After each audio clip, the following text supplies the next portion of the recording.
समाकलन। समाकलन क्या होता है, सबसे पहले इसके बारे में जानेंगे।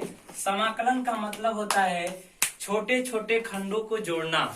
समाकलन का मतलब होता है, फिर से मैं एक बार रिपीट कर रहा हूँ, समाकलन का मतलब होता है सम प्लस कलन, यानी छोटे छोटे खंडों को जब जोड़ते हैं तो समाकलन प्राप्त होता है। आज के क्लास में हम लोग समाकलन कैसे लगाते हैं उसको जानेंगे।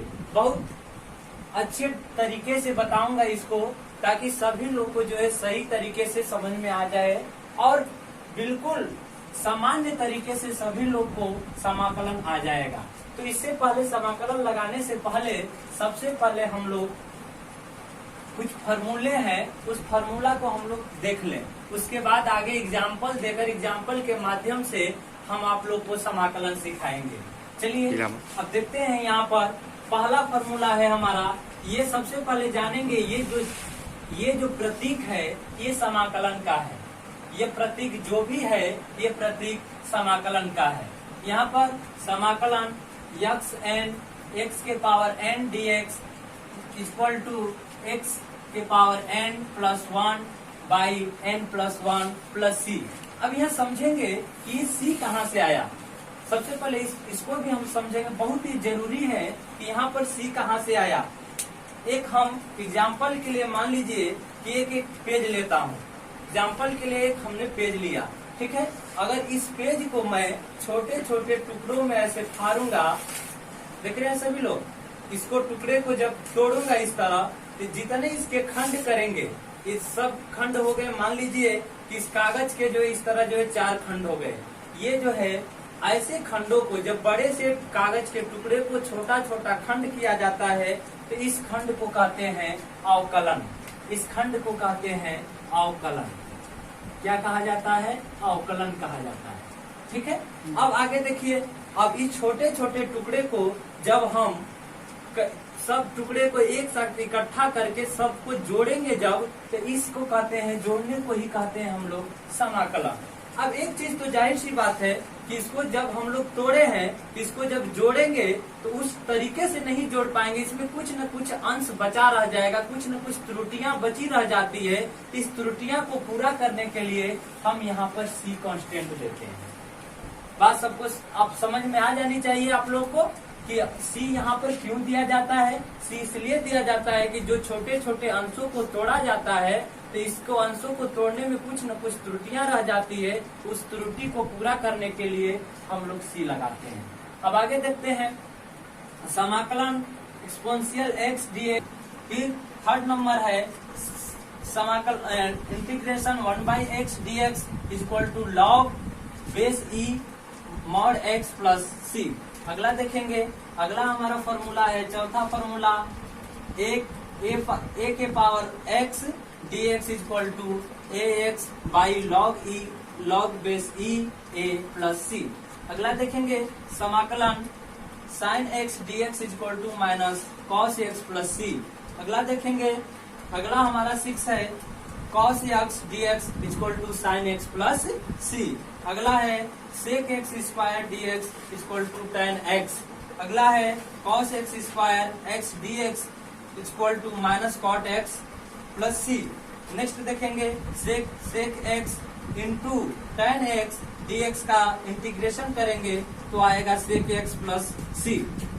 नेक्स्ट देखेंगे cosec x into cot x dx का इंटीग्रेशन करेंगे तो आएगा minus cosec x plus c।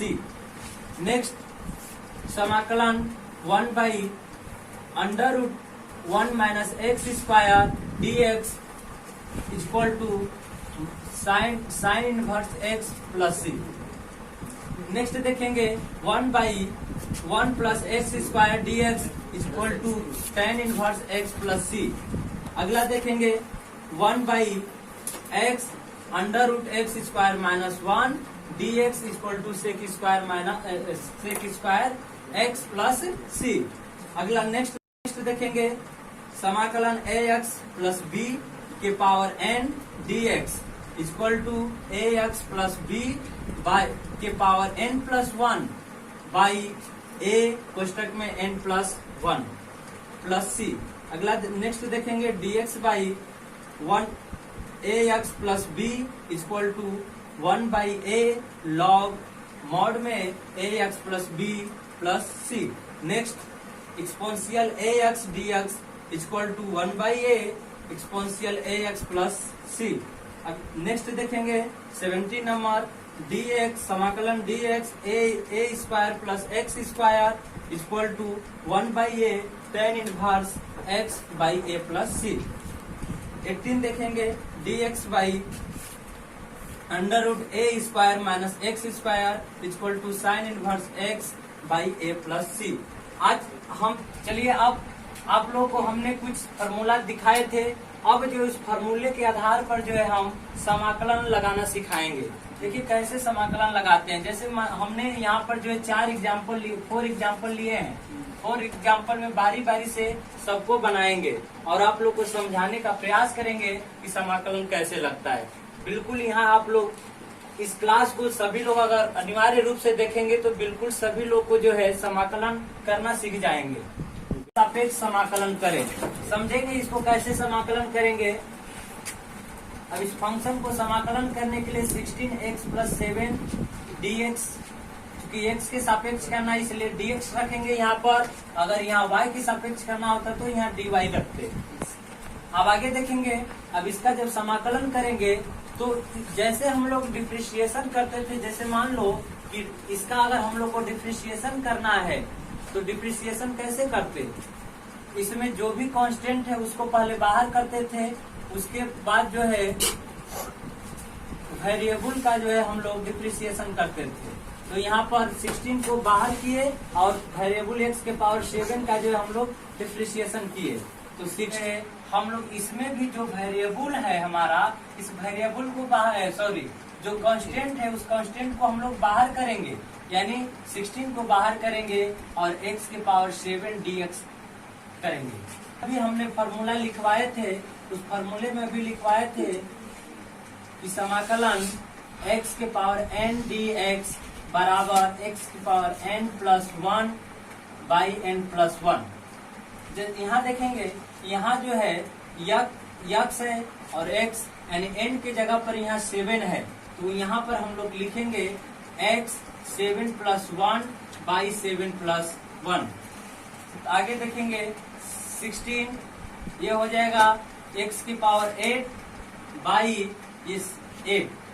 अब डिवाइड करेंगे 8 गुना के 16 यानी हो जाएगा 2x 8। ये हमारा प्लस लास्ट में c हम जोड़ देंगे, यानी ये हमारा इतने का जो है x के सापेक्ष समाकलन किए। फिर दूसरा, अब इसका देखेंगे समाकलन x के सापेक्ष, इसको भी x के सापेक्ष करना है, x के सापेक्ष समाकलन करना है। ध्यान देंगे, अब इसको करना होगा तो जैसे इसमें हमने कांस्टेंट को बाहर किया उसी तरह इसमें भी कांस्टेंट जो है उसको हम लोग बाहर करेंगे। बाहर करेंगे, बचेगा हमारा इसमें dx बाई एक्स। फिर देखेंगे आगे समाकलन 10, अब इसको हम लोग 1/x dx लिख सकते हैं। आगे देखेंगे 10, अभी फॉर्मूला लिखवाए हैं कि समाकलन 1/x dx इक्वल टू होता है और x प्लस c। ठीक है, अब यहाँ देखेंगे उसी फॉर्मूले को इसको तोड़ेंगे तो log x प्लस c, यानी हमारा जो ये